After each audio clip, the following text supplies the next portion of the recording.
Buenos medios días a todos. No sé si a las 12 se da todavía los buenos días, las buenas tardes, entonces ante la duda. Bueno, quiero comenzar agradeciendo que hayan pensado en mi persona para moderar esta segunda mesa de hoy. Es obvio que hay gente que me quiere mucho y bien, y yo, si en algo soy bueno, es en dejarme querer, así que gracias al Instituto Ortega y Gasset en México, a la Fundación, a mi casa y a todos ustedes por estar hoy aquí en este seminario y en esta segunda mesa. Mi nombre es Iván Rodríguez, soy doctor en América Latina Contemporánea por el Instituto Universitario de Investigación Ortega y Gasset y actualmente soy coordinador de convenios con América Latina en la Escuela Goberna de la Fundación Ortega Marañón. Bien, en el marco de este seminario, que está en juego en México, vamos a comenzar, como les he dicho, la mesa 2, las elecciones locales 2018, lo que está en juego. Y es obvio que, ya solo viendo los números, cuantitativamente hay mucho en juego, pero no es tan obvio, pero sí real que cualitativamente también hay bastante en juego. Además de que algunas de las elecciones, por ejemplo, la Ciudad de México presenta importantes novedades.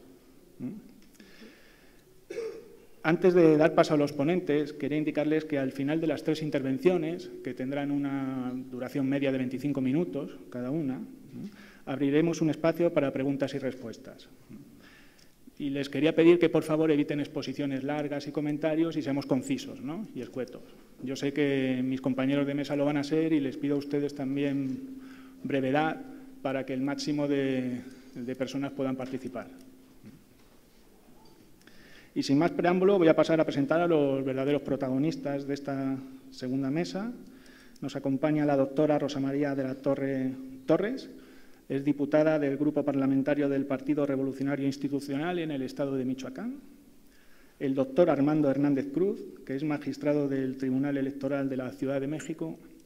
Y el doctor Felipe de la Mata Pizaña, magistrado del Tribunal Electoral del Poder Judicial de la Federación. Comenzará su exposición la doctora de la Torre, una brevísima semblanza sobre ella. Cuenta con un doctorado en Derecho Constitucional por la Universidad Complutense de Madrid. Obtuvo, merece la pena mencionarlo, la máxima calificación. Tiene una maestría en Derecho Constitucional y Amparo por la Universidad Autónoma de Querétaro y tiene una licenciatura en Derecho por la Universidad de La Salle. Tiene una amplísima experiencia, voy a destacar 2 puntitos, podría estar mucho tiempo narrando sus éxitos. Fue coordinadora del programa de doctorado interinstitucional en Derecho de la región Centro-Occidente Lanuyes y fue coordinadora general del Seminario Permanente en Derecho, Ciencia y Filosofía en la Universidad Michoacana de San Nicolás de Hidalgo. Es miembro del Sistema Nacional de Investigadores, nivel 2, y de la Asociación de Constitucionalistas de España y Colombia. La SED, la Secretaría de Educación, la reconoce como investigadora con perfil deseable PROMED. Muchas gracias a los 3. Doctora, tiene la palabra. Muchas gracias. En primer lugar, quiero agradecer a los organizadores la oportunidad de estar en un evento organizado por la Fundación Ortega y Gasset. Todos los que estudiamos aquí en Madrid sabemos la calidad de los eventos académicos de la Fundación, entonces para mí es un verdadero privilegio poder compartir algunas experiencias desde el ámbito académico y ahora desde el ámbito político. Yo quiero iniciar haciendo una precisión. Como decimos en México, yo no vengo a bailar a la casa del trompo, o traduciéndolo al español ibérico, no vengo a girar a la casa de la peonza, porque yo no soy especialista en derecho electoral. Yo soy constitucionalista, como ya lo comentó Iván, pero bueno, ahora tengo una experiencia bastante interesante el haber sido los últimos 2 años diputada en el Congreso del Estado de Michoacán, haber presidido la comisión o presidir la Comisión de Puntos Constitucionales y ser vicepresidenta del Congreso, pues me ha dado una visión que enriquece muchísimo el tema. Y también mi función como presidenta de la Fundación Colosio, que es el órgano ideológico del Partido Revolucionario Institucional. Somos los encargados de realizar las plataformas políticas, de hacer una revisión de nuestra plataforma ideológica y evidentemente de adecuar los principios y la trayectoria del partido a las nuevas demandas electorales. Entonces, por eso creo que resulta pertinente iniciar con la pregunta que nos hicieron los organizadores y que nos pedían sobre la cual reflexionar. ¿Qué está en juego en nuestro país de cara al proceso electoral que ya está por iniciar en unos cuantos días? Y bueno, aquí el comisionado Monterrey fue muy prudente e institucional con el tema, pero yo me puedo dar ciertos lujos al amparo de la libertad académica y de la afiliación partidaria. Lo que está principalmente en riesgo es, señalaba el comisionado Monterrey, el retroceso o la retrotracción de las reformas estructurales que se impulsaron, hay que decirlo, no solamente por el PRI, sino por el conjunto de las expresiones políticas del país, que fueron reformas estructurales y muy importantes en materia de transparencia, telecomunicaciones, energética, etcétera. Pero tal vez el mayor riesgo, y eso no lo dijo abiertamente el comisionado Monterrey en respeto de su función, es el avance que se ve en nuestro país hacia un populismo rampante, con pues un eventual triunfo de ya saben quién, ¿no? Este gran acierto del marketing político de ya saben quién, que nos va a llevar a ya saben dónde, ¿no? Y ya saben cuándo. Entonces a mí me parece que estamos en un gran riesgo de lo que hemos conocido como un sistema de derecho, como un sistema político en nuestro país. Y bueno, esto se refleja evidentemente en las entidades federativas en las que vamos a tener elecciones, como es el caso de Michoacán. En el caso de Michoacán vamos a renovar la Cámara de Diputados y vamos a renovar las alcaldías. Michoacán tiene ciertas especificidades. Hemos sido un estado que se caracteriza en muchos sentidos por ir contracorriente. Fuimos una entidad federativa que llevó más allá el principio de paridad en las candidaturas, no solamente en el ámbito legislativo, sino también ahora en el tema de las presidencias municipales. También fuimos la primera entidad que reconoció en el país, se reconoció a través de una resolución del Tribunal Electoral del Poder Judicial, la autodeterminación de los pueblos originarios en materia electoral, el caso pues conocido por muchos de los mexicanos y mexicanas que están aquí, el caso Cherán, y bueno, que eso también representa un paradigma importante a observar en este que sería el segundo proceso electoral que se va a enfrentar con estas nuevas reglas. Se habla mucho del tema de la mayor participación de las mujeres y ya lo decía la magistrada Soto, un tema importantísimo es el tema de observar cómo a mayor participación de mujeres, también en las entidades federativas, mayor incidencia del tema de violencia política de género. Y aquí es de destacar que solamente 3 entidades federativas tengan tipificados como delito la violencia política de género. Oaxaca fue la primera, paradójicamente, una entidad federativa donde hay tanta inequidad entre los géneros, fue la primera en tipificar dentro de su legislación electoral el tema de la violencia política de género, Veracruz y el Estado de México. Sin embargo, el 75% de las entidades federativas hace referencia, ya sea en la ley para un acceso a una vida libre de violencia a las mujeres, ya sea en los códigos o leyes electorales, hace referencia o por lo menos conceptualiza este tema de la violencia política de género. El problema, y lo han señalado varios actores y varios juristas en nuestro país, es que estas legislaciones se limitan solamente a conceptualizar sin sanciones claras. ¿Por qué? Porque se argumenta que es un tema de difícil tipificación y de difícil comprobación del tipo, ¿no? El tema de la violencia política de género. Y creo que vamos a observar en estas campañas cómo se recrudece este tema y la urgente necesidad de sí retomar este tema en la reforma electoral que viene, que ya también señalaban los ponentes de la mesa que nos precede, ¿no? Que pareciera que a cada proceso electoral en México le corresponde una reforma. Entonces, creo que es un tema que no se puede quedar otra vez en el tintero y no se puede quedar a medias como se ha quedado hasta ahora. El tema de la violencia política de género, sobre todo estamos viendo que uno de los estados justamente que no ha tipificado y que no contempla para nada este concepto en ninguna de sus leyes es Guerrero. y en Guerrero es donde hemos visto ya la muerte de 3 candidatas o precandidatas.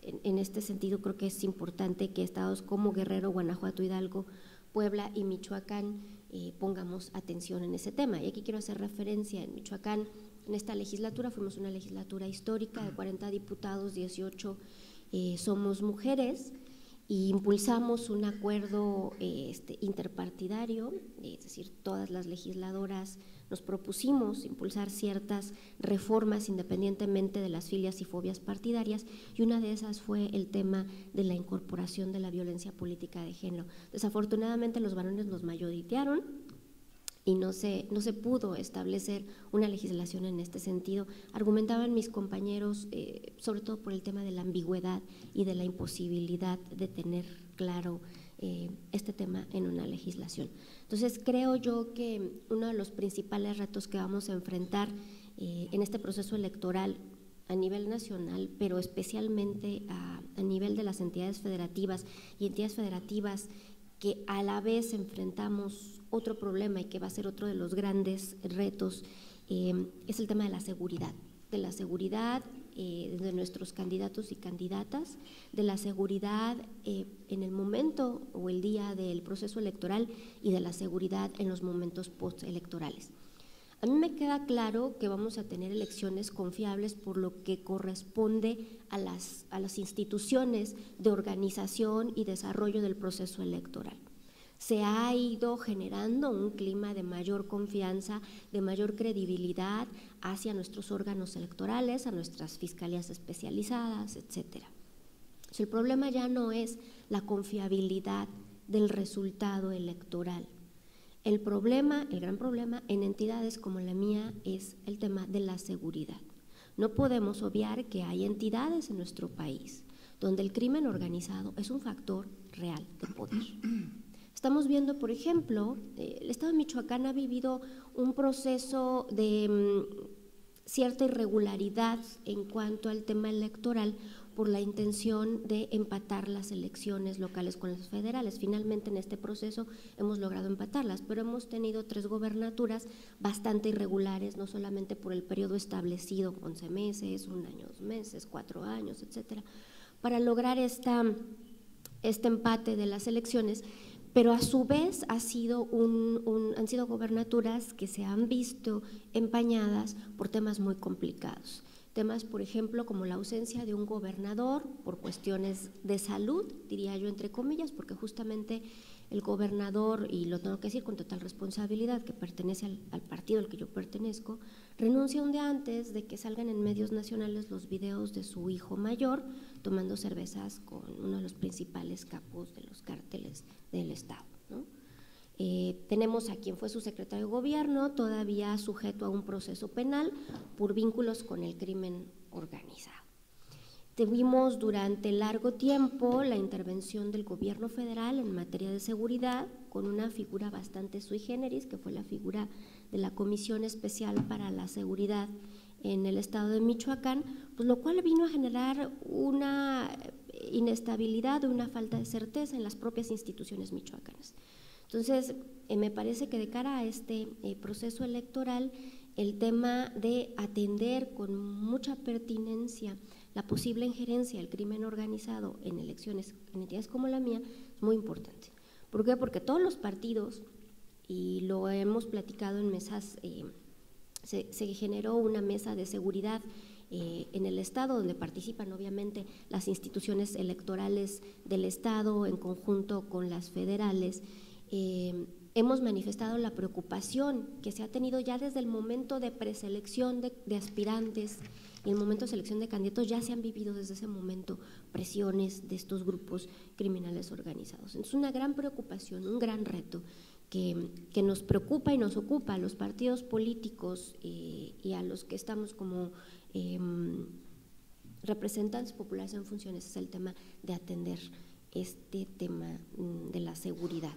Porque no, digo, no es fácil decirlo en México y tal vez puedo hablar con esta libertad porque tenemos un océano de por medio, pero a veces no es fácil de asumir que en entidades como la mía todavía hay comunidades como Aquila, como Aguililla, donde la gente va a votar coaccionada. Por eso, y en este marco, es que preocupan declaraciones como las que hacen ciertos candidatos a la presidencia de la República que hablan de amnistías con los criminales organizados. En una entidad federativa como la mía, eso no se puede permitir. O sea, no podemos darnos el lujo de hacer este tipo de declaraciones ambiguas, aunque después haya venido una serie de justificaciones de que se habían sacado de contexto, sobre todo en un país como México, no se pueden hacer declaraciones así, no se pueden hacer propuestas así. ¿Por qué? Porque hay estados como el mío que ha sido lastimado constantemente por el tema del crimen organizado.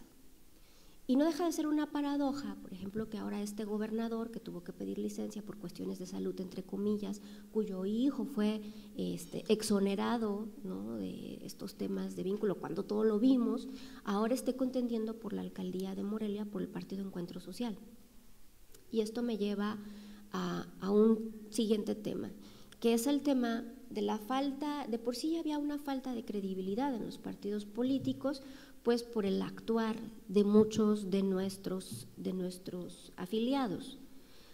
Dicen que todas las generalizaciones son un error, incluso esta, ¿no? Y no podemos generalizar el actuar de todos los políticos por el actuar de algunos de ellos. Pero lo cierto es que en todos los partidos políticos hemos sido señalados por malos manejos, hemos sido señalados por temas de corrupción, por temas de vínculos poco claros con el crimen organizado. Pero ahora se suma un señalamiento más, que es el tema de la incongruencia con nuestros propios principios ideológicos y de un pragmatismo, el señalamiento de un pragmatismo rampante. Yo les voy a poner un ejemplo y seguramente el doctor Astudillo lo trabajará más en la tarde. A nivel nacional, el Partido Verde Ecologista va en alianza con mi partido, con el PRI. Pero a nivel estatal se unió con el frente que integraron el Partido Acción Nacional, un partido de centro derecha, con el Partido Movimiento Ciudadano, un partido de izquierda, con el Partido de la Revolución Democrática, con un partido un poquito todavía más a la izquierda, y bueno, el Partido Verde Ecologista del Estado de Michoacán. Entonces, eso genera una confusión en el electorado, en su mayoría, pero también genera una desconfianza. Tenemos, ponía el caso de un partido como el Partido Encuentro Social, que es un partido, diría yo, más cargado todavía a la derecha que Acción Nacional, si me permiten incluso de extrema derecha en algunos de sus postulados, que defiende o sostiene una candidatura como la de Andrés Manuel López Obrador, que yo no me atrevería a decir que es de izquierda, porque cuando le preguntan de temas como matrimonios entre personas del mismo sexo, autodeterminación reproductiva de las mujeres, temas que han sido tradicionalmente defendidos por la izquierda, pues resulto ser yo más de izquierda que él, porque, por ejemplo, yo sí he defendido y he propuesto estos temas en el Parlamento michoacano, y cuando le preguntan, ¿no?, ya saben quién, pues sale por ya saben dónde, ¿no? Entonces siempre le da vuelta a estos temas. Entonces creo que por eso se puede sentir el cómodo siendo respaldado por el Partido Encuentro Social, pero bueno, hay mucha gente atrás de él que le ayudó a fundar su partido, que sí es de una izquierda mucho más comprometida, ¿no? Entonces, este tema me parece que representa pues una oportunidad electoral para estos partidos que están buscando cómo jalar más canicas para su juego, pero va a representar un gran reto de gobernabilidad interna de los partidos, en primer lugar, ¿no? Y hay muchas personas que no están contentas de que se haya incorporado en las listas plurinominales, por ejemplo, de Acción Nacional, al actual jefe de gobierno, por ejemplo, del Distrito Federal, que si bien, bueno, tiene un perfil ciudadano, pero siempre ha estado como muy enfocado a las causas de izquierda y muy identificado con el PRD, ¿no? Tampoco les encanta la idea de tener una Gabriela Cuevas, ¿no? Fíjense qué paradoja, ¿no? Ella paga la fianza para que Andrés Manuel pueda evitar ir a prisión y no se martirice en el proceso electoral anterior, y ahora está como candidata plurinominal, ¿no? El caso de Napoleón Gómez Urrutia, el caso del yerno de la maestra Elbester Gordillo, en fin, una serie de temas que no solamente, que son paradigmáticos en Morena, pero que están pasando en todos los partidos, que me parece que eso va a llevar a un problema de gobernabilidad interna de los propios partidos, Es decir, como decimos coloquialmente en México, están saliendo raspadísimos en estos procesos de consenso, simplemente para determinar las candidaturas. Fue un ejercicio muy ríspido, nosotros lo observamos en el estado de Michoacán, ¿no? Fue un ejercicio muy ríspido determinar a quién apoyaba, por ejemplo, esta coalición PAN, PRD, Movimiento Ciudadano Verde, en alcaldías importantes, de ciudades importantes como Morelia, la capital, como Uruapan, etcétera. Pero va a representar un problema todavía más grande en los hipotéticos casos donde ganen. ¿Cómo se van a conformar estos gobiernos? ¿Qué tipo de políticas públicas van a impulsar? A mí realmente no me preocuparía mucho el tema del retroceso en las reformas electorales si ganase ya sabes quién, porque efectivamente van a necesitar mayorías calificadas para poder retrotraer las reformas constitucionales. ¿Cómo se van a construir en un parlamento que de por sí vemos cada vez más plural, pero que ahora es resultado de estos Frankensteins electorales? ¿Cómo se van a construir los consensos al interior de los parlamentos, que va a ser o podría ser o se prevé como el único contrapeso a un gobierno populista? Creo, y con esto dejo yo aquí el tema más bien para darle espacio a mis compañeros y abrir el debate, creo que ese va a ser el gran reto de nuestro país, porque nos va a llevar a pensar de cara a una reforma electoral o político-electoral, me atrevería yo a decir, después de este proceso, nos va a llevar a enfrentar el paradigma de sí o no poner límites a la libertad político-electoral que tienen los partidos para este tipo de alianzas y coaliciones. Entonces, creo yo que estos son los retos, los resumiría yo, el tema de afianzar la participación política de las mujeres, no solamente desde la perspectiva de la violencia política de género, sino también de dotarles de políticas públicas afirmativas en materia electoral para que puedan ellas participar. Aquí hago un pequeño paréntesis porque lo estaba dejando de lado. A mí como presidenta de la Fundación Colosio me toca parte importante del proceso de selección de los aspirantes a las candidaturas. Y cuando hicimos en la elección pasada el ejercicio de invitar a mujeres a ser alcaldesas, ¿no?, candidatas a las alcaldías, encontramos primero un tema cultural, ¿no? Es que mi marido no quiere, es que tal. Pero el tema más importante era el tema económico. Las mujeres no tienen recursos para enfrentar un proceso de preselección o ya una campaña. Las campañas cuestan. Eso, quien diga lo contrario, o nos quiere engañar o no sabe cómo se mueve una campaña electoral. Ese es un gran tema. Establecer dentro de nuestra legislación electoral políticas afirmativas de género, no solamente el tema de las cuotas, sino que los partidos destinen. Ya hay por ahí el tema del 3% para capacitación de mujeres que se tiene que ejercer, y casi todos los partidos tenemos multas por subejercicio, paradójicamente, en este recurso, ¿no? O sea, se establece que te da el INE 3% para capacitar mujeres. Ninguno de los partidos lo ejerce a cabalidad. Se lo gastan en otras cosas, pues. Esa es una buena política afirmativa de género, pero también el tema de dotar de mayor independencia económica a las candidaturas de mujeres. Creo que es un tema importante, el tema de la violencia política de género, el tema de la seguridad y el tema de cómo y con quién vamos a gobernar una vez que haya resultados electorales de estas coaliciones que están sostenidas, pero de verdad por alfileres muy pequeñitos y por costuras muy precarias. Por mi parte es cuanto. Muchas gracias.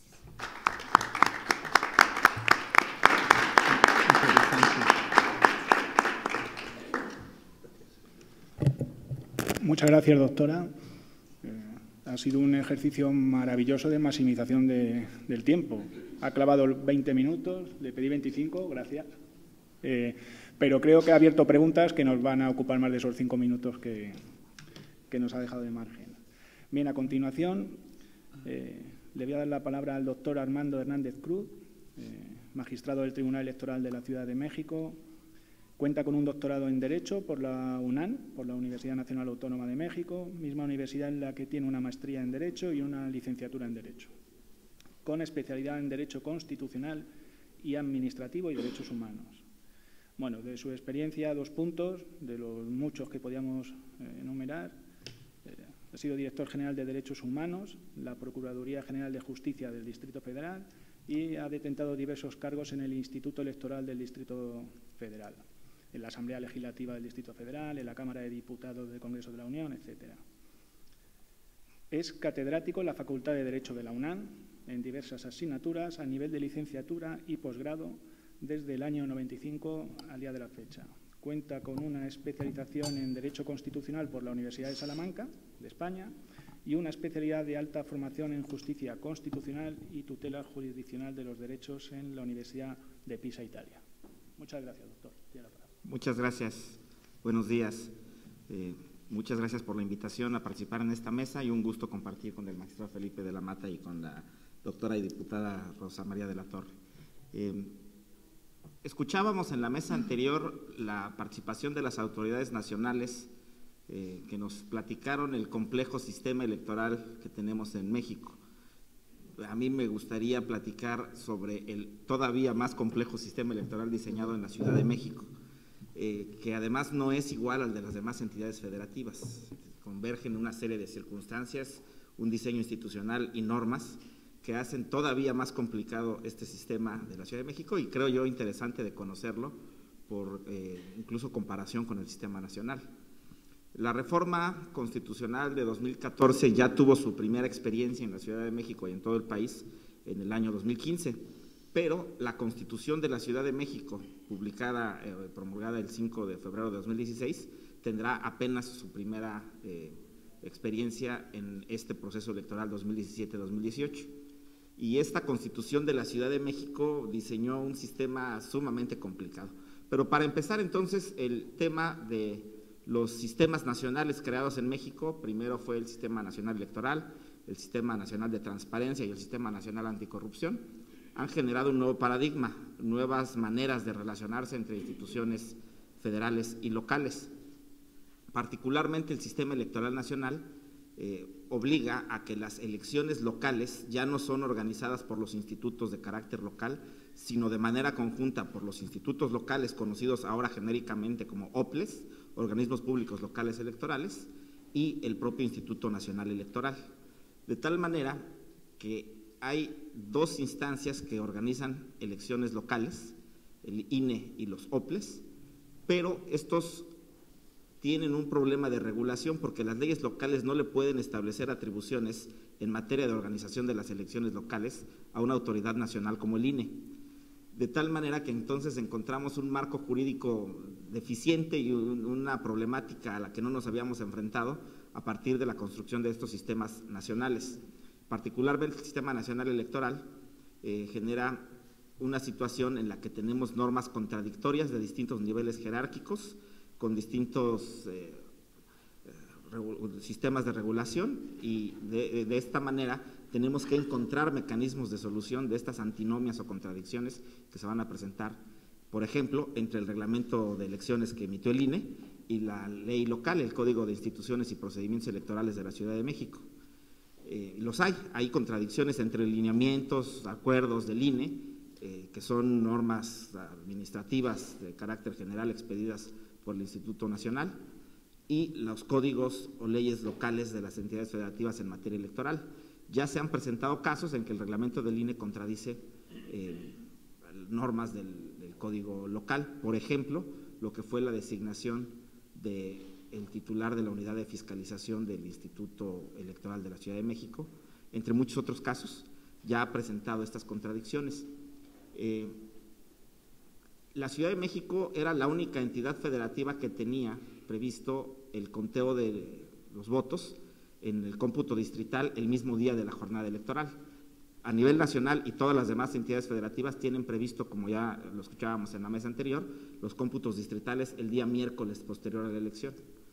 Para la Ciudad de México será un retroceso, si es el caso, que el cómputo no se lleve a cabo el mismo día de la jornada, sino que se lleve a cabo hasta el miércoles siguiente, por la certeza y sobre todo por el grado de complejidad que representa el proceso electoral en la Ciudad de México. ¿Qué es lo que se va a elegir de acuerdo con el nuevo diseño constitucional? El jefe de gobierno nuevamente, los diputados ahora al Congreso local, el primer Congreso de la Ciudad de México. Antes teníamos una instancia legislativa llamada Asamblea Legislativa de la Ciudad de México, que compartía atribuciones con el Congreso de la Unión, o sea, la legislatura local era entre la Asamblea Legislativa y el Congreso de la Unión. Ahora tendremos un Congreso local con facultades propias para legislar en cualquier materia, como las demás entidades federativas, y se elegirán por primera vez 16 alcaldías. Antes, la Ciudad de México contaba con 16 demarcaciones gobernadas por jefes delegacionales que eran de carácter unipersonal. Ahora tendremos estas demarcaciones con un gobierno colegiado, como las demás entidades del país, solo que no se quiso dar el carácter de municipios, se les denominó alcaldías, estarán integradas por un alcalde y hasta ahora 10 concejales, y en este nuevo diseño, en esta nueva integración, pues el universo de sujetos que van a participar en el proceso de la Ciudad de México crece mínimamente en estos 160 aspirantes o candidatos a concejales. Pero otra de las cuestiones interesantes del nuevo diseño es la manera en que se estructuró el Congreso local. Somos la única entidad federativa que tendrá el 50% de integrantes del Congreso por el principio de mayoría relativa y el otro 50% por representación proporcional. El actual órgano legislativo, la Asamblea Legislativa, cuenta con 66 diputados, electos 40 por mayoría relativa y 26 por representación proporcional. El primer Congreso que se elegirá en julio de este año contará con 66 diputados también, pero serán 33 de mayoría relativa y 33 de representación proporcional, lo cual ya en sí mismo es una cláusula distinta a todo el país. No hay otra entidad federativa que tenga una composición de 50-50, 50% de mayoría, 50% de representación proporcional. La segunda novedad del diseño constitucional es que también somos la única entidad federativa que establece el principio de paridad en la integración del órgano legislativo. La Constitución, con la reforma de 2014, establece el principio de paridad en la postulación. Los partidos políticos están obligados a postular 50% de candidatas mujeres y 50% de candidatos hombres. Pero la Constitución de la Ciudad de México, que entrará a partir del diseño de este órgano que se va a elegir, implica que habrá 33 diputadas y 33 diputados en la próxima y primera legislatura del Congreso local, lo cual implica además que si las mujeres no obtuvieran triunfos de mayoría, tendrá que haber un proceso de compensación a partir de la asignación de candidaturas de representación proporcional, pudiendo darse el caso hipotético de que si hubiera pocas mujeres que ganan triunfos de mayoría por haber sido postuladas por sus partidos en distritos que no son, digamos, competitivos para esos partidos, pues entonces casi podría haber una mayoría de diputadas mujeres de representación proporcional, lo cual en mi opinión es algo complejo. Pues se suele decir en la Ciudad de México y creo que en todo el país, se suele decir que la mujer brinca al hombre en la lista y esto genera mucho agravio, es decir, los varones que no son asignados en estos casos pues se sienten brincados, se sienten desplazados y entonces esto hace que haya una gran cantidad de medios de impugnación. Previsiblemente el Tribunal Electoral de la Ciudad de México, con la composición que ahora se plantea, tendrá una buena cantidad de medios de impugnación que resolver. Pero hay otro detalle que tiene la Ciudad de México y que no tienen todas las entidades federativas y que tampoco existe a nivel nacional. La asignación de diputados de representación proporcional obedece a dos sistemas de listas que se intercalan entre sí. La llamada lista A, una lista cerrada que postulan los partidos políticos en el orden que ellos deciden, tratando por supuesto de que sea primero de un género y luego de otro, y la lista de candidatos llamada lista B, que son aquellos que, habiendo competido en distritos de mayoría relativa, no obtienen el triunfo y obtienen los mejores porcentajes de votación dentro de sus propios partidos, lo que se dice coloquialmente los mejores perdedores. Es una manera de premiar a aquellos candidatos que, habiendo participado en elecciones de mayoría y no habiendo obtenido los triunfos, puedan pasar a formar parte de la lista plurinominal o de representación proporcional. Entonces, estos tres elementos, el principio de paridad en la integración del órgano, la idea de que sea la mitad de diputados de mayoría y la mitad de representación proporcional, y la existencia de dos listas intercaladas, lista A y lista B, hace sumamente complicado el panorama para la elección de la Ciudad de México. Históricamente, cada vez que se hace la asignación de representación proporcional, en la Ciudad de México siempre pasa a la sala regional y por supuesto al final a la sala superior para la última integración. No se queda, desgraciadamente, nunca en las autoridades locales. El instituto local hace una asignación, el tribunal local la cambia, la sala regional la modifica y finalmente la última palabra la tiene la sala superior en la asignación de los diputados del ahora Congreso Local de la Ciudad de México. Y es previsible que este proceso electoral tenga la misma circunstancia, el mismo componente y llegue la última integración del Congreso a última hora, casi el último día antes de tomar protesta los señores diputados, pues todavía hay posibilidades de que se modifique esta integración en la sala superior. En cuanto a la paridad, me refería yo a que el artículo 41 constitucional, a partir de la reforma, solo establece el principio de paridad en la postulación. La Sala Superior del Tribunal Electoral del Poder Judicial de la Federación ha hecho consideraciones interesantes sobre el principio de paridad y ha agregado la idea de paridad sustantiva, por ejemplo, la necesidad de que las postulaciones se hagan en distritos competitivos, que no se postule a la mujer solo de manera cuantitativa por igual número de distritos o de espacios de representación que los hombres, sino que sea en distritos donde puedan tener realmente triunfos. Y lo segundo es la distinción entre paridad horizontal y paridad vertical, que en el caso de la Ciudad de México, por ejemplo, también se contempla que en el número de alcaldías, que son 16, debe haber por lo menos, no solo paridad en la integración del órgano de la alcaldía, en las listas de concejales que se presentan, sino también paridad en el número de integrantes de las demarcaciones, siendo necesario que los partidos postulen cuando menos 8 candidatas y 8 candidatos en las 16 demarcaciones. Entonces, esto agrega componentes al proceso de elección local, pues que me parece que lo van a hacer ya de por sí todavía más complicado que el proceso de elección nacional. Si lo vemos desde la óptica local, porque también los estudios electorales casi siempre se ven desde la óptica nacional, a nosotros nos toca, las instituciones locales en materia electoral, nos toca aportar esta óptica local, a veces hasta la crítica inclusive, con debido respeto, por supuesto. La pasada integración de la Sala Superior tomó la última decisión de la integración de la Asamblea Legislativa con criterios que no se explican, bajando a una candidata mujer para subir a un candidato hombre de un partido político, del Partido Verde Ecologista, con una serie de explicaciones y de criterios pues que como ya no están sujetos a una instancia superior, pues no sostienen un análisis de argumentación jurídica que respalde la toma de esas decisiones. Parecen cuestiones pues un tanto extrañas, sobre todo porque se ha tratado de potencializar la participación política de la mujer y en ese caso queda fuera una candidata mujer a la que le correspondía el triunfo de la asignación de representación proporcional por un candidato de género masculino. Y no digo que de por sí eso esté mal por el solo hecho de los géneros, pero sí hay un impulso en todo el país de potencializar la participación política de la mujer, por lo tanto tendría que haber una explicación más profunda de esa decisión y no la hubo en la sentencia respectiva.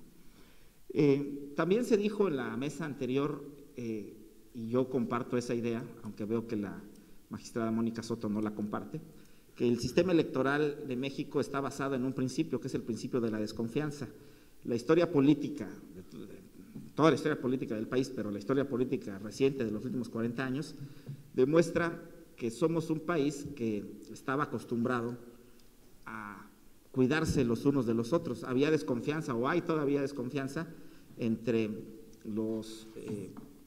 de los candidatos unos con otros, de los candidatos hacia las autoridades electorales o de los ciudadanos hacia los partidos, candidatos y autoridades. Es decir, hay un proceso general de desconfianza que trata de cubrirse a partir de normas nuevas. Casi cada proceso electoral tiene una nueva ley electoral, casi para cada elección hay una nueva ley. Para cada proceso electoral se establecen nuevos candados a ciertas conductas que deben ser prohibidas para los candidatos y partidos. Y en México siempre existen cerrajeros que se dedican a encontrar la forma de abrir esos candados y de pasar por alto algunas disposiciones.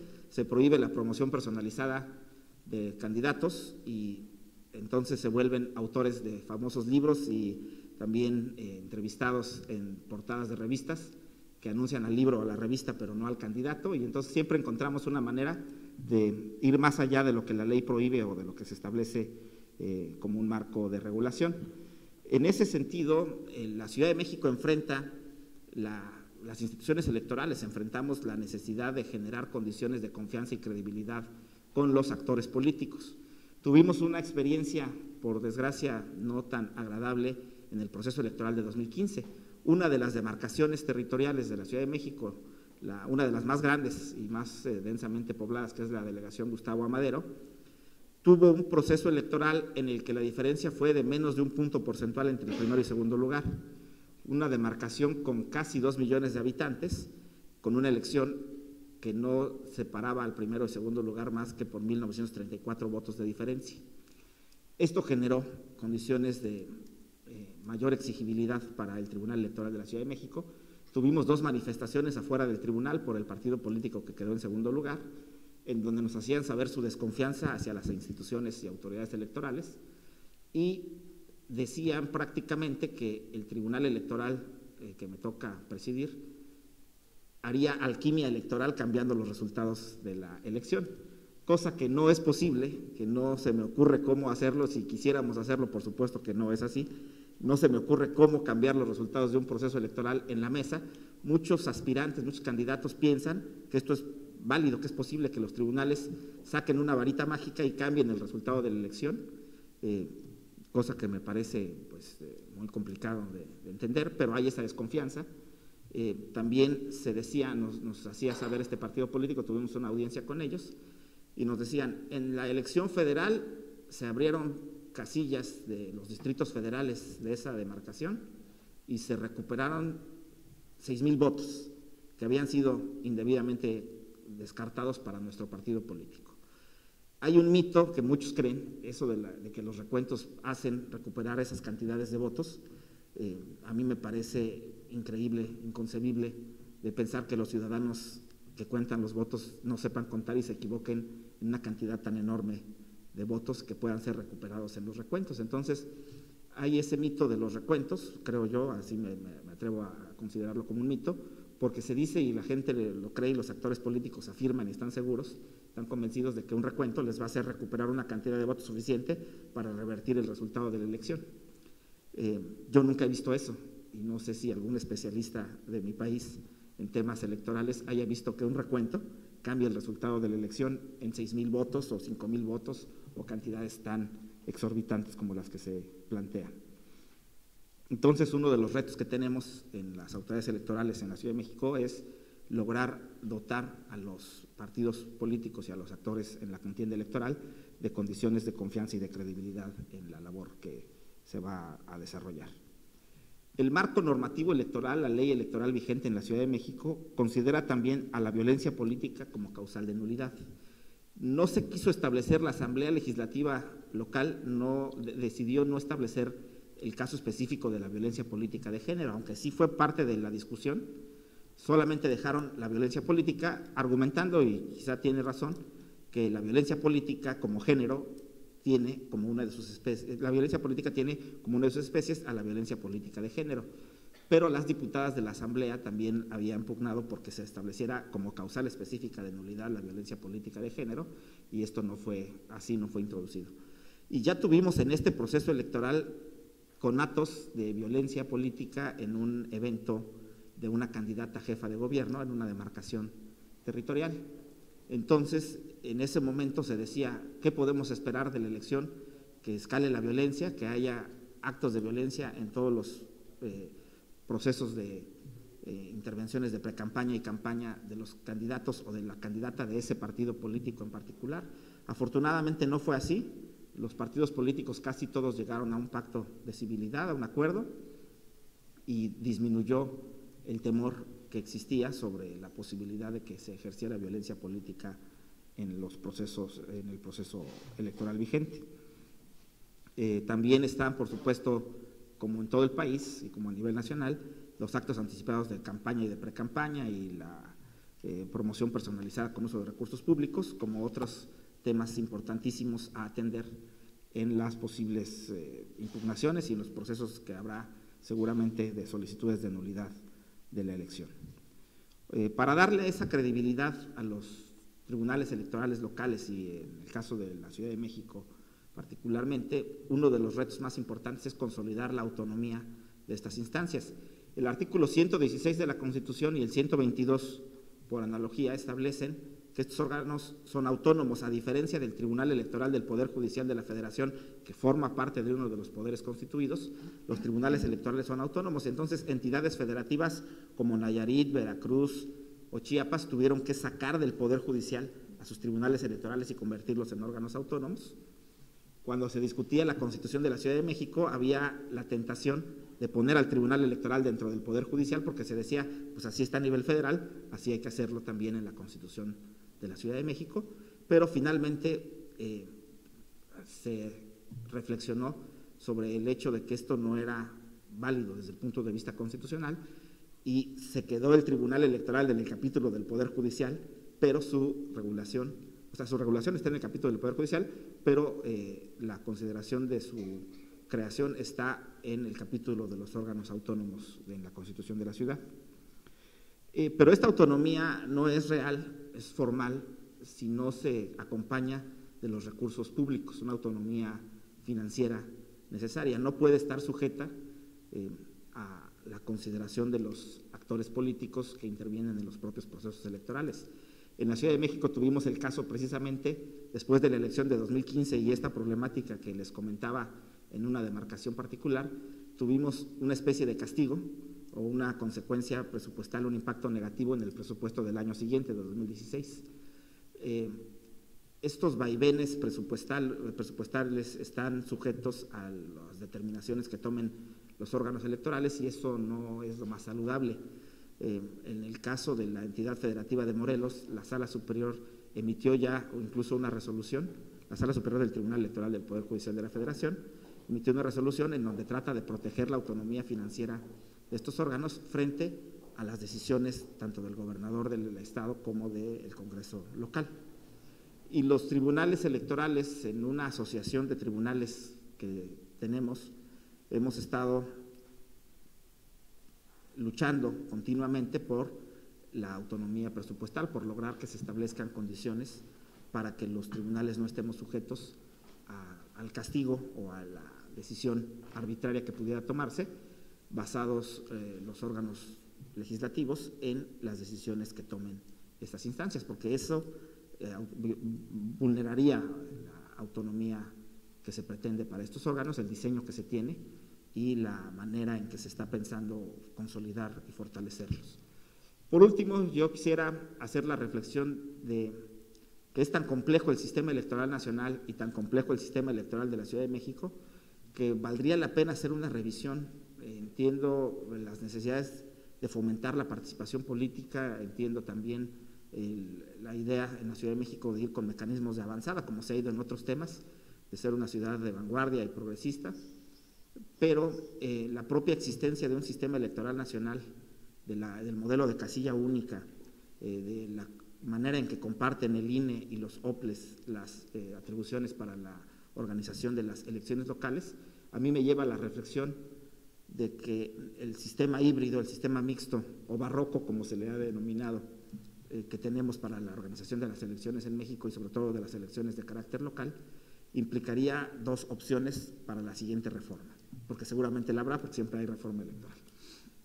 O regresamos al sistema anterior y les dejamos a los institutos locales electorales la organización total de los procesos electorales, o terminamos de hacer lo que se quería hacer desde el principio, crear una sola instancia nacional que lleve a cabo todas las elecciones locales y federales y municipales, y esta consolidación del centralismo electoral a través de un sistema único, un sistema centralizado, implicaría en su momento también la posible desaparición de los tribunales electorales locales, porque ¿qué materia de trabajo tendríamos los tribunales electorales si el INE absorbe los procesos de organización de todas las elecciones del país? Entonces, creo que lo más viable, y yo sé que a mis compañeros no les gusta tanto de los institutos como de los tribunales electorales, no les gusta mi postura, mi planteamiento, pero yo creo que lo más viable es terminar el centralismo, terminar de centralizar porque no veo posible una contrarreforma que nos regrese a la situación que teníamos antes de 2014. Creo que lo más viable sería acabar de centralizar y ver cómo funcionaría el modelo desde el punto de vista centralizado, que además era la idea originaria de los partidos políticos que postularon esta idea de crear un Instituto Nacional Electoral que llevara a cabo la organización de todas las elecciones del país. Entonces, creo que habrá que reflexionar sobre eso en la siguiente reforma, la viabilidad de los OPLES como los han dejado y de los tribunales electorales de carácter local, hacia la fórmula de un centralismo total en los procesos electorales federales, locales y municipales. Es todo por mi parte, agradezco mucho su atención.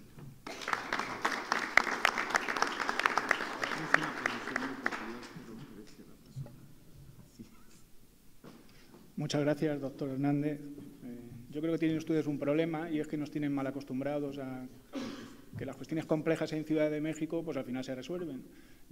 Fíjese, yo me he criado en un barrio, el distrito más pequeño de Madrid, Vicálvaro, y cuando yo era crío, cuando íbamos a Madrid, pues era como ir a la gran ciudad.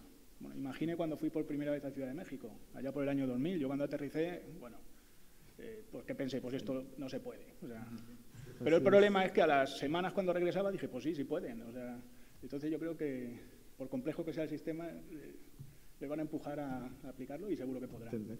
No tengo duda. Muchas gracias. Bueno, sin más dilación, vamos a dar paso a nuestro tercer ponente, el doctor Felipe de la Mata Pizaña, magistrado del Tribunal Electoral del Poder Judicial de la Federación. Está en ejercicio, si no me equivoco, desde el año 2016. Tiene un doctorado en Derecho por la Universidad Panamericana, con mención honorífica. Tiene otro doctorado en Derechos y Libertades constitucionalmente reconocidas por la Universidad de Castilla-La Mancha, con mención cum laude. Tiene una maestría en Derecho también por la Universidad Panamericana y una licenciatura en Derecho por la muy reconocida Escuela Libre de Derecho.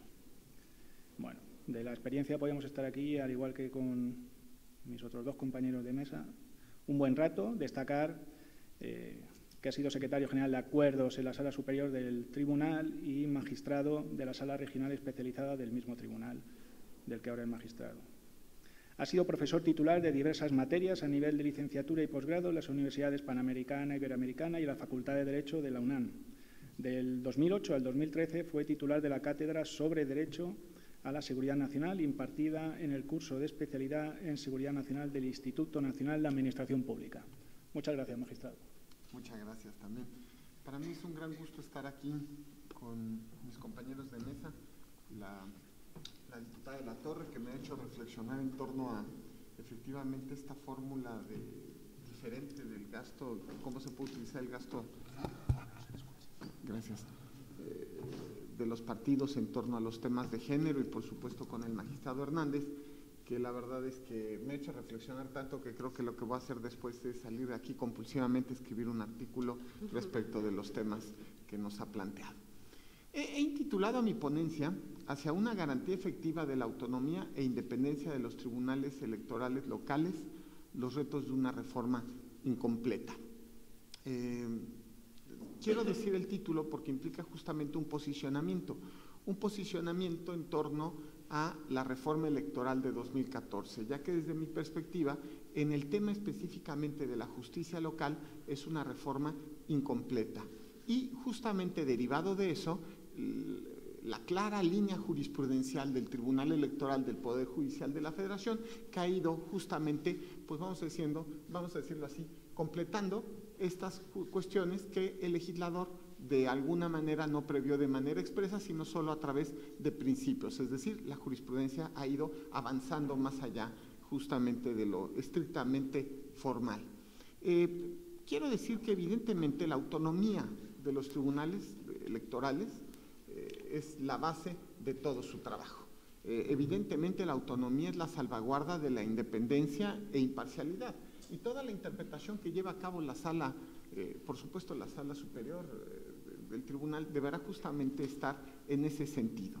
El tema de la autonomía tiene dos vertientes en general: una autonomía personal por parte de los juzgadores, derivado del acceso a la justicia, es decir, la autonomía que cada uno de nosotros sabemos que tenemos respecto del caso. Es una cuestión, además de que nos resulta obligatoria, nos resulta también evidentemente exigible desde una perspectiva ética, pero también hay una perspectiva orgánica, derivada justamente de cómo se estatuye, cómo se establece la institución, cómo se imagina dentro del cuerpo legislativo pues el tribunal correspondiente, y si ésta puede o no ser sujeta de una, pues de llevar a cabo con capacidad plena todas sus competencias. Y esa es justamente la pregunta y dentro del marco que me voy a plantear, ¿no?, en torno a la reforma de 2014. Cabe decir, antes de la reforma de 2014, pues todo era, vamos a decirlo, relativamente fácil, ya nos lo planteaba el magistrado Hernández, es decir, el artículo 116 de la Constitución daba una autonomía a las legislaturas de los estados para regular sus tribunales locales, para regular sus institutos locales y por lo mismo para designar a sus institutos y a sus tribunales locales. ¿Por vía de qué? De los congresos locales. Los congresos locales votaban a los consejeros de los institutos y a los magistrados de los tribunales locales. Y además, para crear una estructura local que, por cierto, era muy diversa. Ya unos pocos años después hemos olvidado cómo era el tema, ¿no? Pero era muy diversa. Había estados que tenían, por ejemplo, 2 instancias electorales, ¿no? Un tribunal electoral de 2 instancias. Había estados que tenían juzgado, bueno, los llamaban salas unitarias, pero pues a ver, evidentemente era un juzgado, juzgados electorales, ¿no? Había estados que tenían a sus tribunales electorales como parte del Poder Judicial y había estados que no, que tenían a sus tribunales electorales como órganos autónomos. Es decir, había una gran forma imaginativa en torno a los temas electorales y a las instituciones y tribunales locales. Ahora, el gran tema que se plantea justo antes y que dio origen a la reforma de 2014 es si había o no intromisión de los poderes locales, ¿no? Yo diría una intromisión en su caso indebida en los nombramientos y sobre todo respecto de la autonomía. Esto lleva a la reforma de 2014, donde, bueno, pues cambia el Instituto Federal Electoral para convertirlo en un Instituto Nacional Electoral. Tiene ahora, vamos a decirlo, además de las facultades organizativas de las elecciones federales, ahora se le reconocen de forma expresa una serie de atribuciones que tienen que ver con todas las elecciones del país. Es un instituto nacional, no solo fue un cambio de nombre, fue un redimensionamiento del órgano, una potenciación del órgano con mucha más, pues vamos a decirlo, facultades y bueno, pues trabajo. La verdad es que también el INE es un organismo muy efectivo, extraordinariamente eficiente y la verdad para la carga de competencias que tiene eso resulta obvio. A ver, y entre otras cuestiones, una de las atribuciones que tiene es nombrar a los miembros de las OPLES, es decir, de los institutos electorales locales. Y por cuanto hace a los tribunales locales, la designación corresponde al Senado de la República. Ellos son los que designan, los senadores, los que designan justamente pues a los magistrados locales. Se estableció en la reforma 2014 además que ya los tribunales no podían tener 2 instancias, que no podían ser parte de los tribunales del Poder Judicial correspondiente, ¿no? En ese sentido pues son uninstanciales, tienen de 3 a 5 magistrados, se establece que pueden durar 7 años, aunque hubo una excepción por el tema del escalonamiento, entonces la primera designación es de 3, de 5 y de 7 años, y también se establece casi diría en un tema formal su autonomía técnica y sus funciones. Ahora, ya que acabo de explicar rápidamente para los oyentes el tema de la reforma de 2014, pues entonces viene la duda, ¿está garantizada orgánicamente la autonomía de los tribunales electorales locales? Bueno, a ver, el primer problema que nos surge es si hay una garantía presupuestaria, es que ese es el gran tema, ¿no? Es decir, ahorita un amigo presente me decía que en la iniciativa privada se dice normalmente, hay que estar lejos del que manda y cerca del que paga, ¿no? Es decir, el tema de determinar quién les paga a los tribunales locales, digamos, su presupuesto, quién se los proporciona, quién lo dimensiona, vamos, sigue siendo local, aunque desde la perspectiva del nombramiento está la Cámara de Senadores como pues el órgano de origen de los nombramientos de los magistrados locales.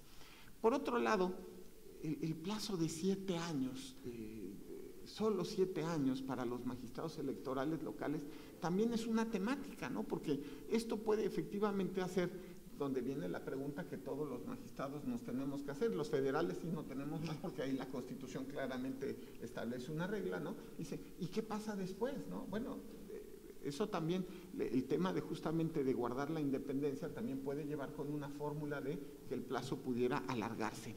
Y además, ¿y quién puede fincarles responsabilidades, no? Es que todas estas dudas no se encuentran en la reforma de 2014, ¿no? Es justamente donde vemos que sí existe alguna debilidad en la dimensión legislativa. Es una reforma incompleta. Los tribunales locales pudieron ser dimensionados de una forma más contundente. Ahora, claro, la reforma, que van a decir, bueno, ya planteó el problema. ¿Y ahora cómo lo va a solucionar? Bueno, claro, a ver, evidentemente la solución general es reformar la reforma. Pues sí, reformemos la reforma, pero por lo pronto tenemos elecciones y tenemos cosas que hacer. A ver, y justamente ha sido la línea jurisprudencial del tribunal la que evidentemente ha generado lo digo de verdad, lo digo con plena conciencia, ha generado un fortalecimiento de la autonomía de la justicia electoral local. Y lo ha hecho de forma contundente respecto de su estructura organizacional, yo diría orgánica. A ver, voy a hacer rápido voy a decir una serie de criterios. La actual integración de la Sala Superior tiene 1 año y medio más o menos de que fuimos elegidos por el Senado de la República. Entonces, en este año y medio hemos establecido una serie de criterios de interpretación de la reforma de 2014 que han generado este efecto. Se los voy a ir contando. El primer punto tiene que ver una defensa de las facultades presupuestarias, repito otra vez, ¿no? Lejos del que manda, cerca del que paga, ¿no? A ver, puede analizarse, la primera duda era si se podía analizar judicialmente los temas presupuestales y salariales de los tribunales locales, ¿no?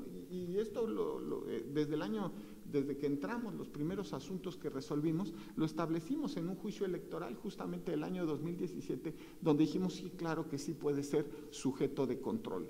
Y esto se evidenció justamente en el JE 77 del año 2017, donde además dijimos que el Ejecutivo de los estados, le hace el gobernador, debe contestarle a un tribunal local. Si el tribunal local pide una ampliación presupuestaria, pues le tiene que contestar, decirle si procede, no procede, y en su caso, fundar y motivar, pero más importante, dar trámite a la ampliación. Es que había casos en que se presentaba la solicitud de ampliación y el gobernador la guardaba. Y entonces lo que se decía justamente es, le tiene que dar trámite y llevarla al Congreso en su caso, o ver cuál es lo correspondiente, si es la Secretaría de Finanzas del Estado. Todavía más, en el JE 1 de 2018, ya hacía referencia a él el magistrado Hernández, justamente, se estableció que el gobernador no puede modificar el proyecto de presupuesto del Tribunal Electoral local, es decir, está obligado a presentar al Congreso del Estado el presupuesto que el Tribunal local le haya entregado, lo cual hará que en el Congreso local que es el órgano competente para, en su caso, aprobar el presupuesto, sea el órgano donde se discuta si efectivamente es razonable o no el presupuesto de acuerdo, pues no solo a las necesidades, sino también a los saberes, porque pues no necesariamente va a haber grandes cantidades de presupuesto porque dependerán de muchas circunstancias. Bueno, pero no nada más es un tema presupuestal.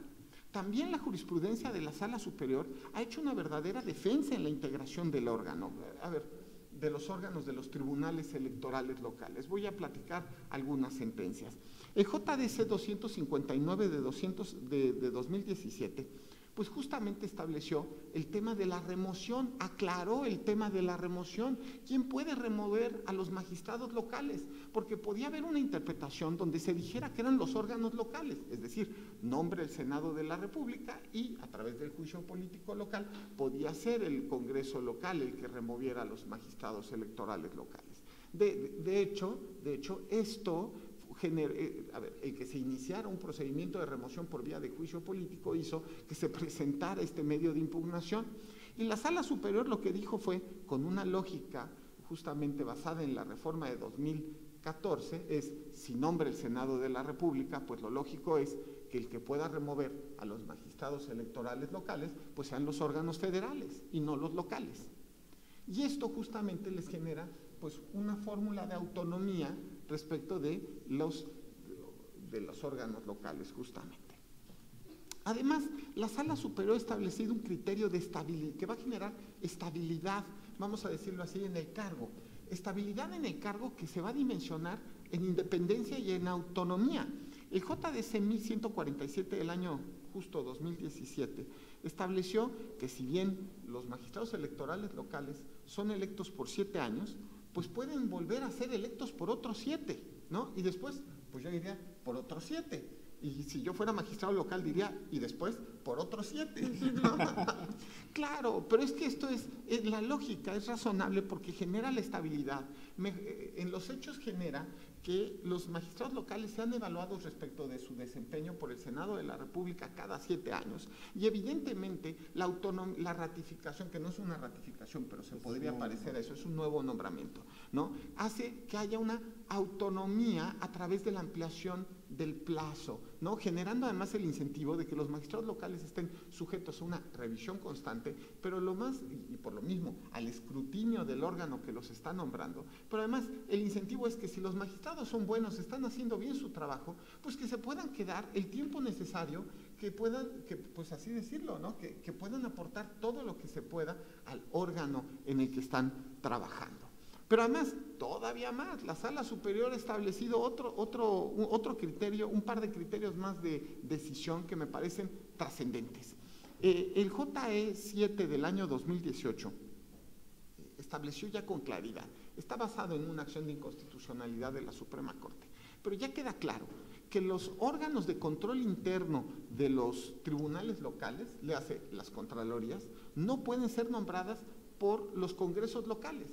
Porque en algunas legislaciones todavía, pienso yo, no en la lógica de la reforma de 2014, ¿no? Lo que estaban haciendo justamente era, sí, los magistrados los nombra el Senado, pero nosotros ponemos al Contralor Interno, lo cual podría generar evidentes tensiones y conflictivas en el desempeño de las funciones de los magistrados. Entonces, lo que terminamos justamente estableciendo era que esa norma específica era inconstitucional, la dejamos de aplicar, y derivado de eso, establecimos que es el tribunal local de cada entidad federativa el que tiene que nombrar a su contralor interno, como por otro lado pasa con exactamente todos los órganos de control judicial del país. Bueno, ahora, todavía más, de verdad es que la jurisprudencia del tribunal en estos temas ha sido constante y clara. También respecto de la protección de remuneración de los magistrados electorales locales.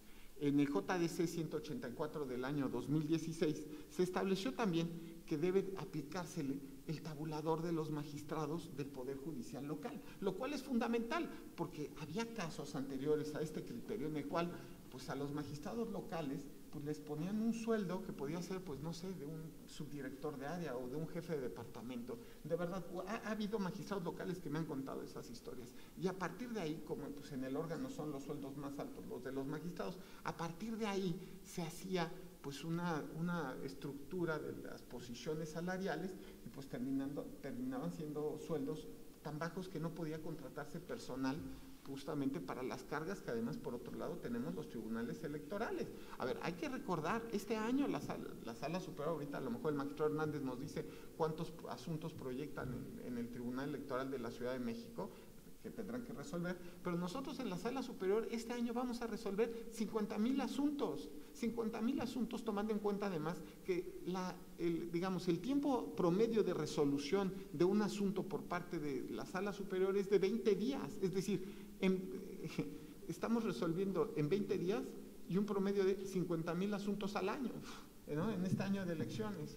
Bueno, a ver, y justamente aplicarles que les sea aplicable el tabulador de los magistrados del Poder Judicial local correspondiente, pues es también una forma de dotarlos de autonomía, independencia, respecto de eso, y dignidad, porque también es un tema de sus funciones. Bueno, voy a ir concluyendo.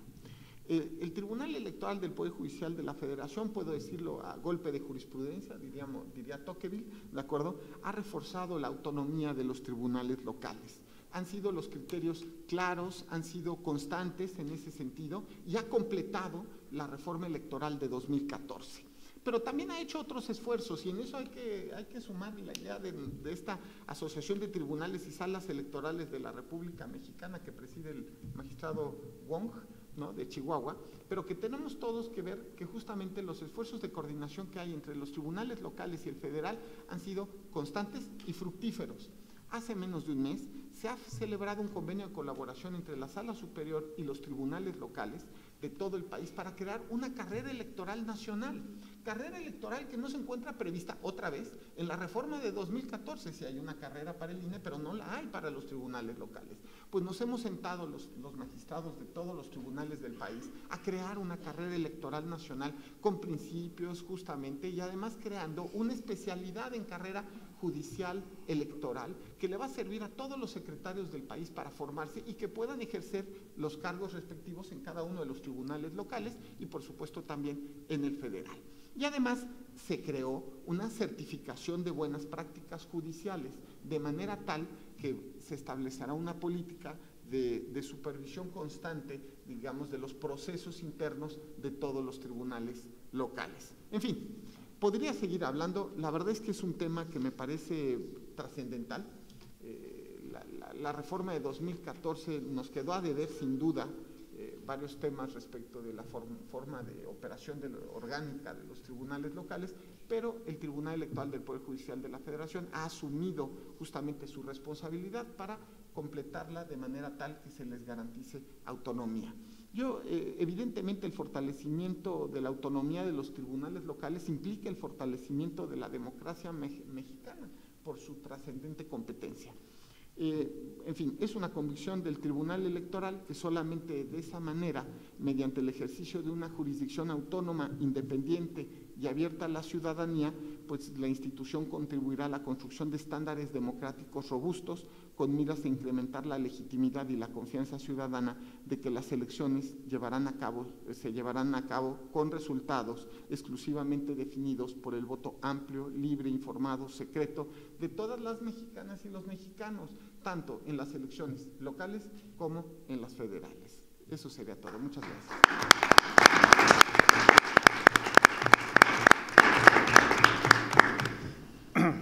Muchas gracias, doctor de la Mata, por también la eficacia en el tiempo y en la exposición de los datos, realmente magnífico. Y, bueno, vamos a abrir el apartado para las preguntas y las respuestas y comenzaremos con nuestro vicepresidente, don Julio Iglesias. Únicamente, en primer lugar, felicitar la brillantez de todas las intervenciones y disculparme por preguntar desde el punto de vista de un sociólogo que no conoce las intrículas jurídicos, pero hay varias cosas que me han llamado la atención. En primer lugar, ¿por qué crear una jurisdicción especial fuera de la jurisdicción ordinaria y general? Que más bien parecería lo lógico, a priori, y por lo menos aquí en España, que están muy cuestionadas las instituciones que intervienen en el mundo judicial, que están elegidas por los políticos, el contraste con esa especificidad me llama la atención. Cada país tiene sus propias tradiciones y eso lo puede explicar sin lugar a dudas. En segundo lugar, me pregunto si el proceso de elección por órganos políticos de los miembros de la jurisdicción electoral local no está sometido al juego de mayorías y de pactos entre los propios políticos y por consiguiente puede haber una interferencia, que es el reproche que se hace en España y por consiguiente no estoy desvelando nada, nada secreto, es público en la prensa española en relación con nuestros problemas en nuestro propio país y por ahí lo interfiero. Y en tercer lugar, no sé si las personas que son elegidas, me ha quedado un poco confuso, tienen que ser miembros de la carrera judicial o no, o son ciudadanos con requisitos jurídicos, etcétera. Claro, si es en esta segunda hipótesis, que son personas de fuera del órgano judicial, entonces quizás lo que ya es anómalo, probablemente a menos de la cultura jurídica española, es que se le llame tribunal, porque es un órgano más bien administrativo. Vamos, por lo menos no es propiamente del Poder Judicial, porque no son personas del Poder Judicial. En fin, estas sombras que muy mediatizadas por la reflexión de los males de nuestro propio país, era lo que me ha hecho evocar esta reflexión. Muchas gracias. Gracias. Pues, sí. Yo voy a contestar sobre todo la primera, porque es la que creo que digamos, puedo aportar un poco más, porque claro, mi perspectiva es de magistrado electoral federal analizando expedientes locales, ¿no? Entonces voy a contar un poco el tema de por qué hay una jurisdicción especializada en México, porque es un tema pues muy mexicano. La verdad es que son pocos los estados de Latinoamérica, porque además me parece que es fundamentalmente en Latinoamérica donde existe esto de una justicia electoral especializada. Quiero decir que sí son órganos, a diferencia de lo que pasa en otros países de Latinoamérica, donde los tribunales electorales además organizan elecciones, aquí no. Aquí los tribunales electorales son eso, tribunales, y además hay órganos administrativos que llevan a cabo la organización, y lo que se hace es analizar en los tribunales electorales lo que hacen los órganos o institutos administrativos. Y digo administrativos, aunque no forman parte de la administración pública, son órganos autónomos. Pero bueno, ahora, tiene una razón histórica. La vía de control constitucional en México normalmente ha sido siempre el juicio de amparo. Es decir, el juicio de amparo mexicano tiene sus antecedentes desde el año de 1841 en la Constitución yucateca, y después esto es retomado por unas reformas que se hicieron a la Constitución Federal del año de 1847 y después por la Constitución Federal de 1857. Es decir, el amparo mexicano es la vía de control constitucional histórica. Cabe decir que cuando a uno le toca estudiar amparo, además en mi caso me dieron, la verdad, grandes profesores de amparo que disfruté con todo el corazón, de verdad, y en alguna medida me fomentaron esta vocación y me cambiaron la vida, esa es la verdad. Pues uno llega y dice, ay, Dios mío, ¿no? ¿Ves la ley de amparo? ¿No? Así, y dices, ay, qué bien, está flaquita la ley de amparo. Uy, no, bueno, claro, pero la ley de amparo es esto, y después viene la jurisprudencia de amparo y la doctrina de amparo, y son libros y libros y libros. Es una de las materias más difíciles, porque pues la doctrina de los tribunales constitucionales mexicanos en torno al amparo, pues solamente tiene 160, 170 años, ¿no? Entonces, pues hay bastante que estudiar, ¿no? Ahora, en el siglo XIX se toma la decisión en un amparo que se llamó el Amparo Morelos, que justamente se hace una clasificación tripartita de los derechos que ya hoy no suena absurda, ilógica, irracional, pero que en el momento tenía mucha lógica y tenía mucho que ver también con la forma en cómo se entendía el derecho, que había tres tipos de derechos: derechos civiles, derechos constitucionales o humanos, y finalmente los derechos políticos. Y cada una de estos tres tipos de derechos tenía diferentes formas de defensa. Los civiles, pues los tribunales superiores de los estados, ¿no? Así me peleo con el vecino porque me rompió algo, pues responsabilidad civil y me voy al Tribunal Superior de Justicia. Los constitucionales o los derechos humanos, pues el juicio de amparo justamente, y finalmente los político-electorales a través de los colegios electorales, aclarando que por colegio electoral no se entiende lo que se entiende en España, sino que era una asamblea con los presuntos diputados electos, que no, en ese momento no eran diputados sino solo presuntos diputados, y ellos solitos calificaban si estaba válida o no su elección, y ellos solitos definían si había o no problemas respecto de la elección de ellos mismos, ¿no? Bueno, el Amparo Morelos, que es de los años 60 del siglo XIX, cierra la forma de entender, es decir, la reacción al Amparo Morelos, para ser más claro, porque en realidad fue eso, el Amparo Morelos, en fin, luego me invitan a dar una conferencia del Amparo Morelos. Es que es un poco largo, es la verdad, en realidad es la reacción al Amparo Morelos, pero bueno, derivada de la reacción al Amparo Morelos, justamente, lo que termina pasando es que se cierra el amparo mexicano a los temas electorales. Entonces pasaron pues más de 100 años sin que si hubiera control constitucional en esa materia. Entonces yo me imagino que en el momento en el cual dicen, bueno, vamos a crear ahora sí que los tribunales sean los que analicen los temas electorales, pues había solamente 150 años de jurisprudencia constitucional que no necesariamente podía ser aplicada de manera directa a los temas electorales. Es decir, iba a ser como una especie de amparoide, ¿no? Un Frankenstein de amparo, ¿no? Entonces se va por otra vía en la cual se crea un tribunal electoral específico a través de medios de impugnación específicos, y bueno, ya tiene 30 años de existir la justicia electoral mexicana, así que bueno, pues ya también, digo, no serán 160, pero pues ahí vamos, ¿no? Yo diría eso, ¿no? Creo que tiene que ver con una razón histórica muy específica de México, por la que existe esta jurisdicción electoral específica. Y bueno, también hay que decir que en los hechos se ha ido creando una carrera judicial electoral. Por ejemplo, en mi caso yo llevo 22 años en el tribunal, he pasado por prácticamente todos los puestos de la carrera judicial electoral y bueno, pues en los hechos se ha ido estableciendo unos funcionarios judiciales electorales de carrera, ¿no? Es lo que yo digo.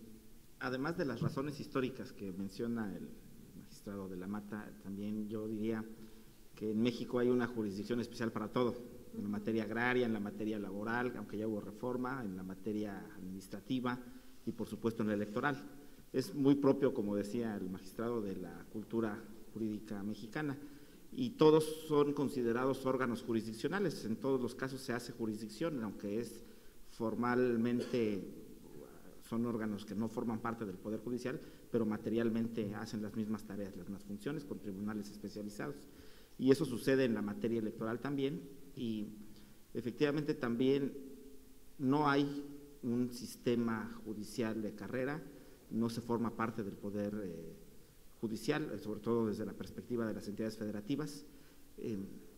Sin embargo, pues hay estos esfuerzos como el que realiza la Sala Superior y hay lo que se conoce, digamos, como la familia electoral, o sea, la gente que trabaja en los órganos electorales, como el magistrado de la Mata y muchos más han pasado, la magistrada Mónica Soto incluso, desde la justicia local a la federal, o sea, se pasa por varios espacios de participación, lo que de hecho en la práctica parece constituir una especie de servicio profesional de carrera, aunque no esté regulado, aunque no existan normas que lo establezcan de tal manera.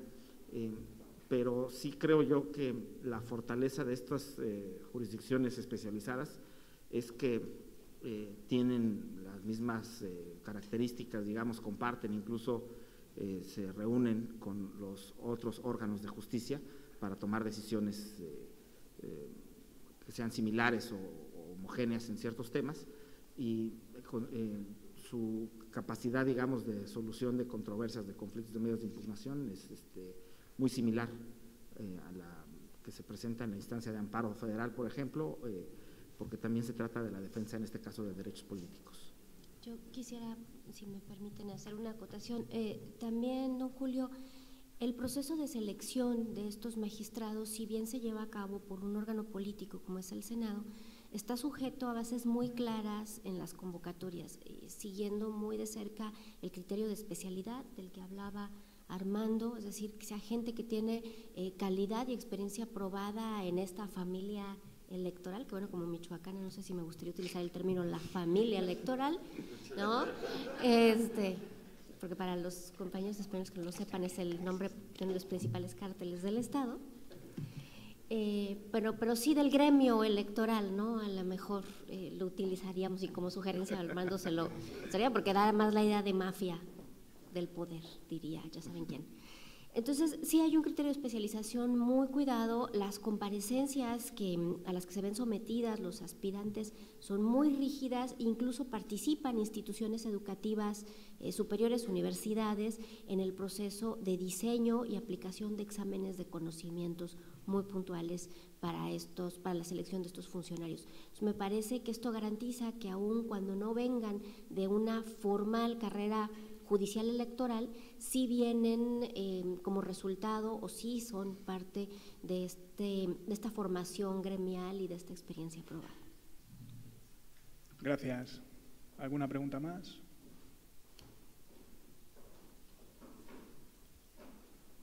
Hola, buenas tardes. Soy Carlos Guerrero, mexicano. A mí me gustaría preguntarles cuál es el efecto positivo de que en la reforma constitucional que impactó a la Ciudad de México, este número de representantes plurinominales hubiera quedado con esa fórmula de 50%, si un poco la tendencia es pues ir prefiriendo a las mayorías relativas y que en ese sentido, si existe alguna bondad de esa fórmula legislativa.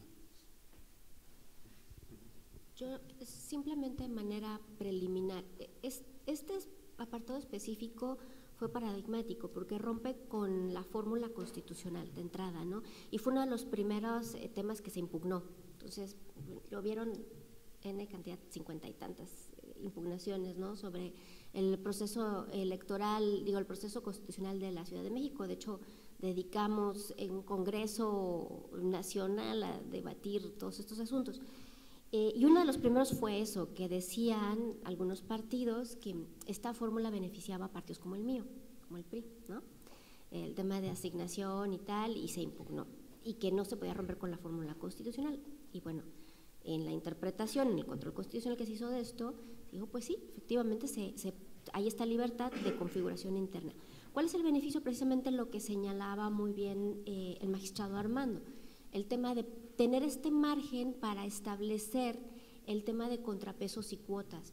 Es decir, si tú estableces por un lado que vas a tener 50-50 en la conformación del Parlamento, tienes que tener un margen más amplio para poder nombrar a diputadas de las listas plurinominales. Ya el tema de cómo se vengan aquellos que se vean saltados, porque al final de cuentas van a ser listas abiertas, ¿no? Si propone un partido, primero un hombre, luego una mujer, etcétera, vamos a ver cuáles son los criterios de asignación y van a decir, a lo mejor sabes que a tal partido le corresponde una mujer y vamos a saltar al que está en el número 1 y vámonos por la 2, que es una chica, etcétera, ¿no? Entonces, creo yo que lo que se pensó en el constituyente, bueno, no creo yo, así se estableció en los debates del constituyente, era dar este margen de acción, porque lo que se busca es que el Parlamento de Ciudad de México sea el más incluyente, y en ese sentido, pues, incorporar no solamente el tema de mujeres, sino también otras representaciones que tendrán que ser ajustadas en la asignación de la representación proporcional. Creo yo que esa fue la finalidad primordial, ¿no? Establecer estas cuotas y garantizar la paridad de estas cuotas ya en la integración y no solo en las candidaturas. Sí, gracias. Mi nombre es César Rubalcaba, soy estudiante del doctorado en Ciencias Políticas aquí en Madrid, y mi pregunta va enfocada precisamente a la parte política de esta reforma que están comentando. Concuerdo con ustedes que la reforma electoral no solamente fue un cambio de nombre del IFE al INE, pero tampoco solamente han sido cuestiones como las que aquí han surgido procedimentales. ¿Quién genera los recursos? ¿Quién controla las designaciones? ¿O quién tiene la posibilidad de impugnar la labor de algún magistrado electoral de las entidades federativas? Mi pregunta es, ¿qué pasa con el tema de fondo? La soberanía de las entidades federativas que componen la federación precisamente. México, recordemos, es una federación y está garantizado, al menos constitucionalmente, el ejercicio soberano y la posibilidad de que cada estado tome una serie de decisiones.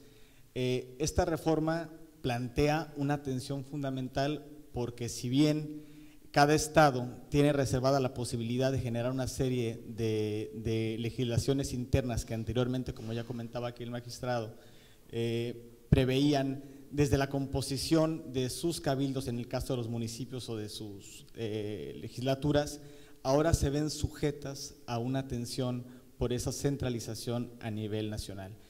Más allá de los procedimientos y cómo se puede armonizar jurídicamente esto, ¿cuál es su opinión con respecto a la función de la soberanía de las entidades federativas y sobre todo en un momento en México donde hay un reclamo fuerte de parte de la sociedad porque se siente desplazada de este ejercicio soberano? Bueno, no quiero abusar, pero yo aquí te dejaría así como una pregunta planteada. Este debate sobre la soberanía o no de las entidades federativas viene desde el siglo XIX y las discusiones de Fray Servando Teresa de Mier de por qué separar lo que es Estado Unido. El tema del federalismo mexicano ha sido una gran utopía. O sea, realmente hay que verlo. Nuestro sistema electoral surge como un sistema centralizado también, ¿no? Antes de que existiera el IFE, etcétera, hemos tenido un sistema bastante centralizado, ¿no? Me parece que el tema de la última reforma lo que pretende homogeneizar es el tema de procedimientos. no el tema de la capacidad organizativa o la soberanía organizativa que pueden tener las entidades al interior. Acabamos de plantear el tema de Ciudad de México y esta libertad de conformar su parlamento de acuerdo a lo que su constitución establezca. Yo tengo el caso de Michoacán, la posibilidad de que varios de nuestras, que no se les llama ayuntamientos, sino se les llama consejos mayores, puedan ser electos por el tema de siguiendo los usos y costumbres de los pueblos originarios, ¿no? Entonces, si hay una libertad de configuración política interna, lo que sí busca homogeneizarse es el tema de los procedimientos, ¿no? Pero ahora hay mucho debate, incluso entre los académicos, ¿no? Sobre el tema de que la federación está atrayendo, está centralizando cosas como el Código Nacional de Procedimientos Penales, etcétera, ¿no?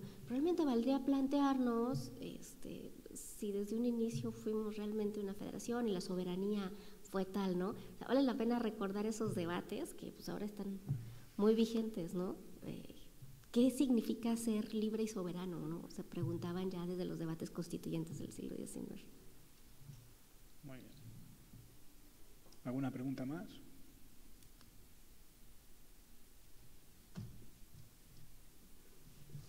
Bien.